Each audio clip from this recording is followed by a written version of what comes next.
Hello everyone, very good afternoon. Welcome to StudyIQ IS English channel. I am Praveen Mishra and I am here today in front of you to eliminate one of your stress.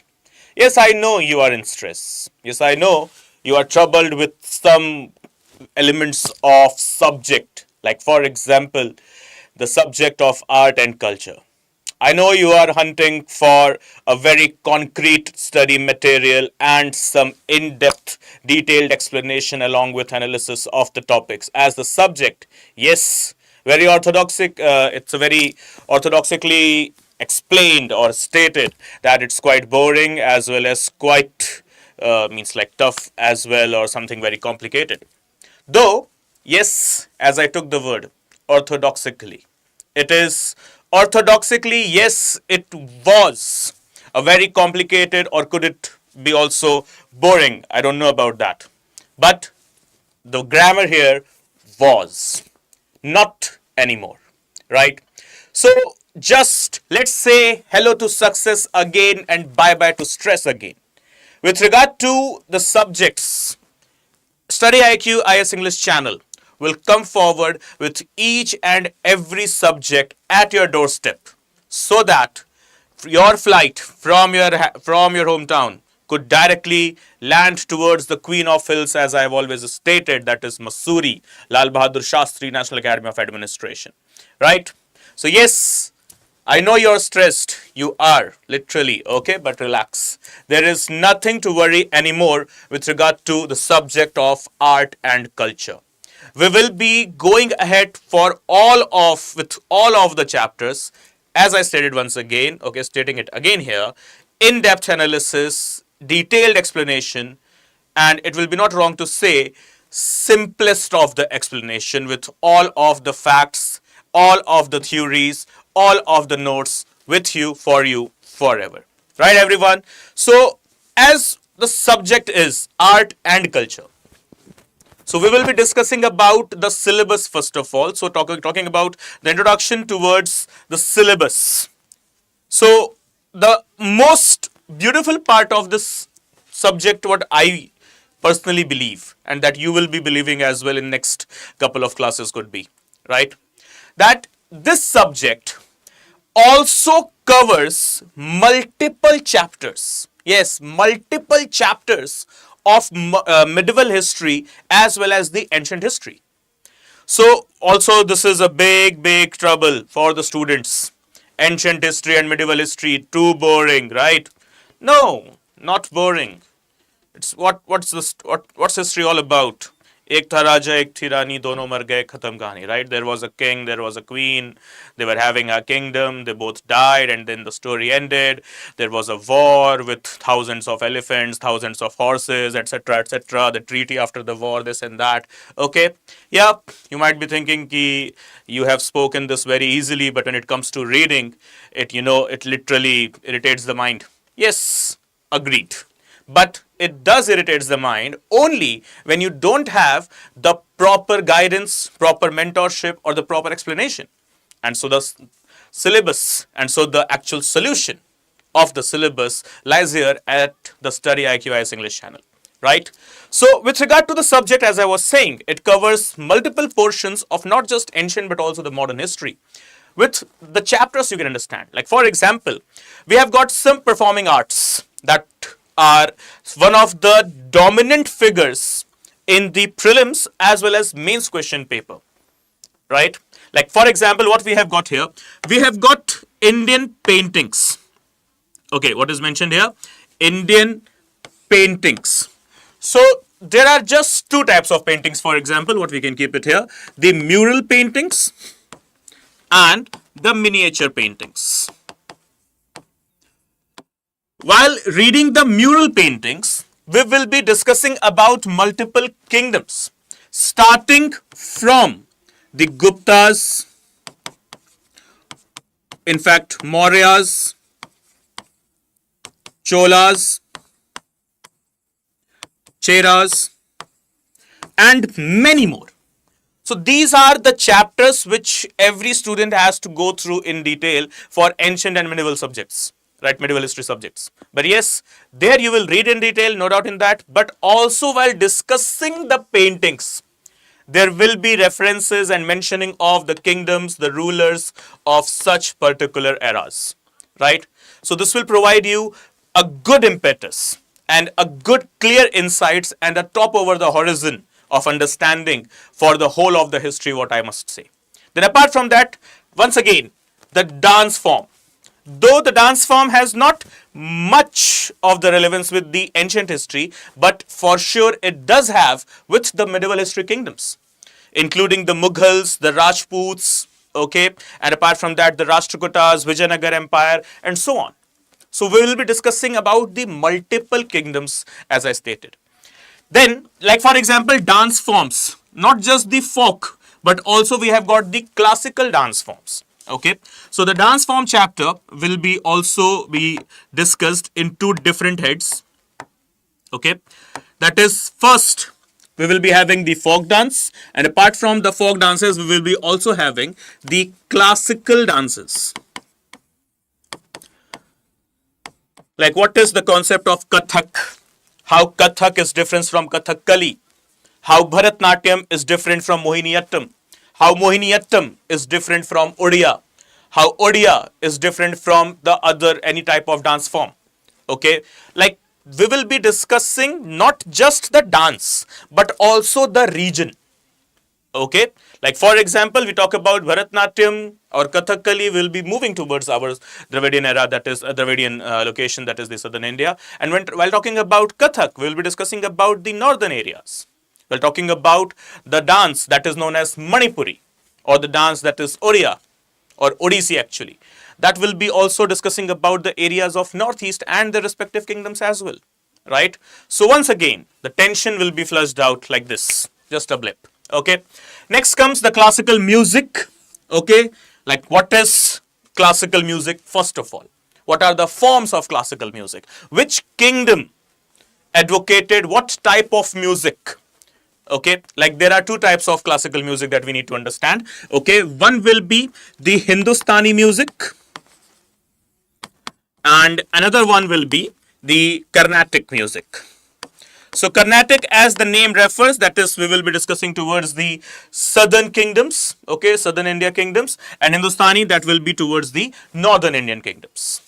Then comes not so much troubled ones. Well, these are also not much troubled, but these are having more in-depth analysis as compared to the other ones. Like for example, the puppetry. Now you would be like, is puppetry also inducted into the chapters or the syllabus of art and culture? Yes. It's a form of art which is one of the oldest, right? Puppetries, they are in fact mentions in the epics or the legendary stories of the Indian subcontinent, starting from Mahabharata to Ramayana and so on. They are even mentioned in the Purans, the ancient Indian literatures. So they are something that we can just take the word extravagant and extra, just extra, simply the word extra.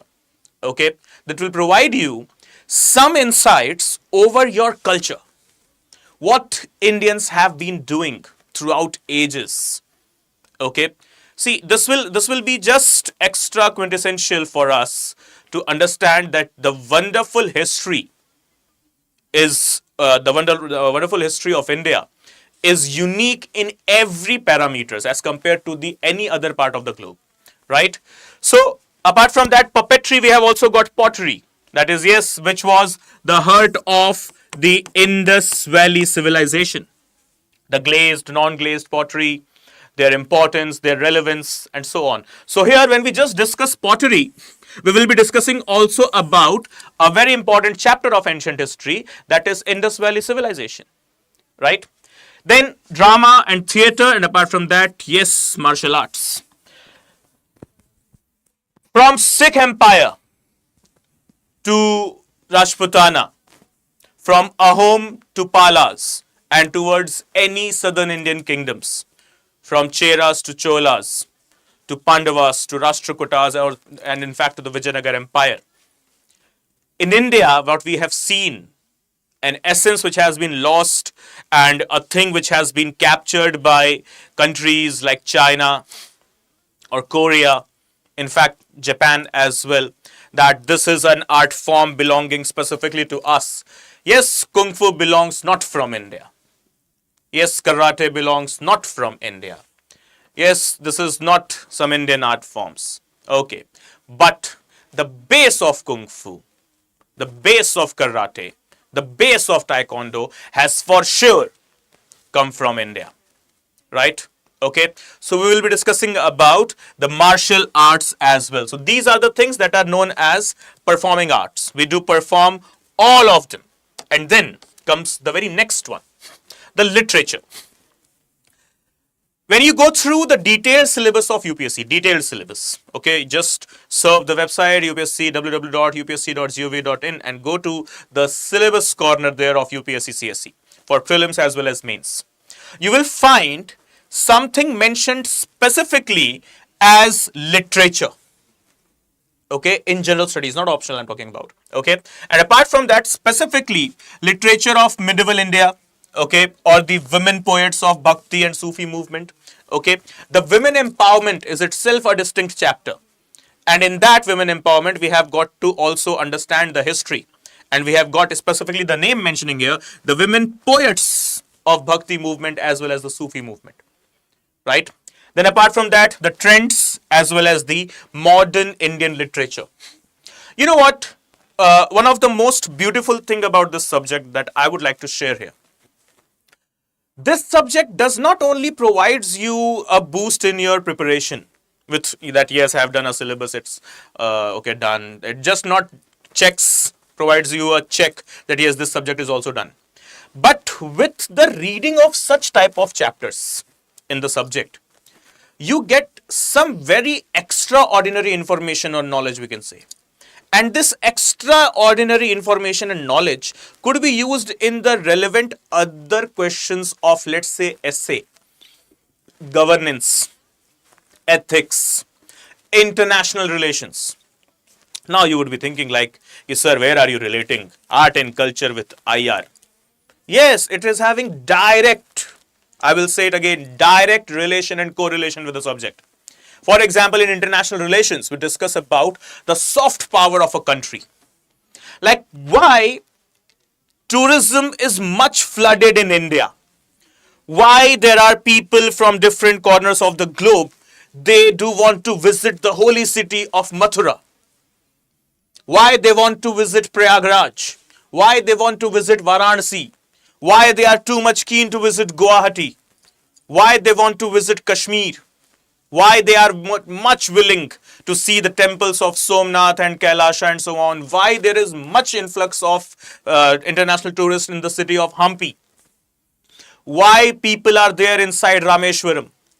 Why they are also moving towards the areas of Dhanushkodi. Why Thiruvananthapuram has become another hotspot for the international tourists. Right? Because of India's soft power, and India's presentation of its soft power is also commendable thing. Right? So the dances, the food, the spices, the literature, the text, the paintings, the music, this is something which fantasize these foreign nationals. And because of which a good amount or a great amount of revenue is generated year by year by year, which obviously provides boost to our economy as well. So see, art and culture, IR, economy, everything will be covered. Like not all the subjects obviously, means like you can use the knowledge of this subject in other subjects as well. It is not just bounded with one single set of questions. You can use the knowledge of art and culture in your economy, in your art and in your international relations, governance, ethics, and yes, the biggest punch, essay. Right? So these are the things that that the subject of art and culture provides us. Next comes the architecture. Architecture of what? What? That is something evergreen type of questions comes from. Like for example, temple architecture. The types of temple India possess. If you are hearing it for the first time, then yes, this will be a big like question mark in your brain. Types of temples? Are they really the types of temples? Yes. For example, Dravidian temple, that is in the southern part of our country, that is in our South India. The North Indian temples, they are known as the Nagara temple architecture. We have got the Ahom temple architecture. We have got even the Kalingan temple architecture. We have got the Buddhist temple architecture. We have got the Jain temple architectures. Right? So, the temple architecture in itself is a different galaxy of questions in your prelims as well as mains question papers. Right? Next comes the Indo-Islamic architecture. That is starting from the Delhi Sultanate period and covering the chapters towards the revolt of 1857. Wonderful thing, right? The Indo-Islamic architecture from Taj Mahal to Qutub Minar, to Chand Minar, to Humayun's tomb, to Fatehgarh Sikri Fort, to Red Fort, to Dhai Din Ka Jhopla in Ajmer, to Buland Darwaza, okay, everything, okay, that is covered in the Indo-Islamic architecture segment. Then comes the medieval period architecture, the same, related to it itself. Then comes the modern architecture, specifically when we talk about the architecture done by the British in India. For example, the New Delhi region, the Lutyens Delhi, also known as Lutyens Delhi, the older parliament, the present Rashtrapati Bhavan, okay, India Gate, Gateway of India. These are all part of the modern architecture, and we will be discussing about all of the facts. The history of India Gate, why it was created, who built it, what is the architecture known as, the history of Gateway of India, the history of Rashtrapati Bhavan, the history of Parliament. Like for example, the erstwhile Parliament, if you have seen it, like obviously you have seen it, if not in physical, then obviously in papers. It was circular in nature, right? It was circular in architecture.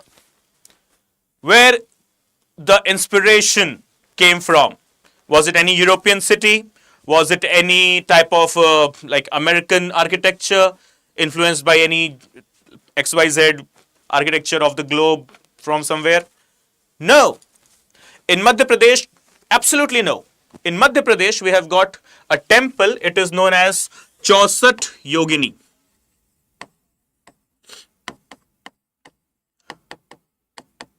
So British, when they saw the immense beauty of the temple Chausat Yogini, and they were surprised that this is an architecture created by Indians in the medieval ages. Wow. Literally wow. And now they were inspired. Let's create up the parliament. Okay. In which form?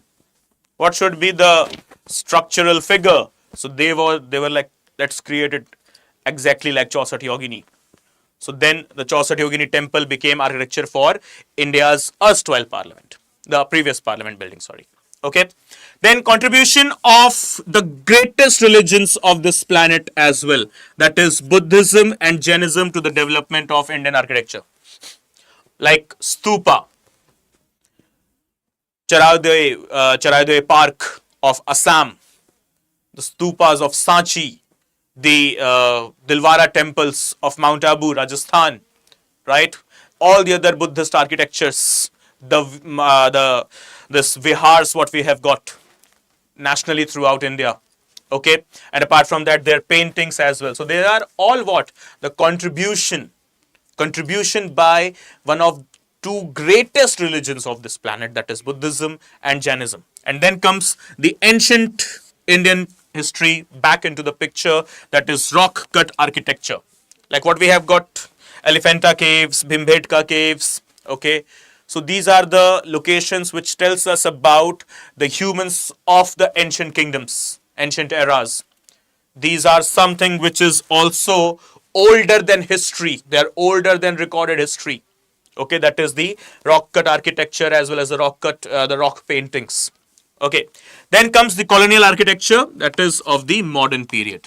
Okay, so you can understand now, this subject is not just one single subject. This subject is beyond that. Ancient history, medieval history, modern history, It will provide you good information, some extra insights that you can use while formulating your essays, curating answers in international relations and ethics, okay, as well as when you are sitting in front of those five great peoples, that is known as the personality round, the personality test, right? That is simply interview. Then also when you can represent such information, that will provide you much needed extra marks, okay, that will provide you enhancement in your ranking. Okay, so this is what the beauty of the subject is, guys, and I hope everything is crystal clear here. So we will be having our live classes of art and culture from tomorrow onwards, 2 p.m. sharp. So guys, please note the time. We will be meeting live along with our subjects of polity and art and culture, 2 p.m. sharp. So guys, do not forget to see me live at 2 p.m. so that we can have a one-on-one interaction as well. If there exists any doubt, you can immediately ask it into the comment section and I will be able to eliminate that doubt immediately as well. Okay guys, so please do subscribe for the channel if you haven't done, okay, so that you never miss an update from the StudyIQ IAS English channel, and apart from that you are also running on the same pages of the syllabus as we are going on. Okay everyone, thank you so much for watching. See you all in the very next session. Bye bye, take care, good day, Jai Hind.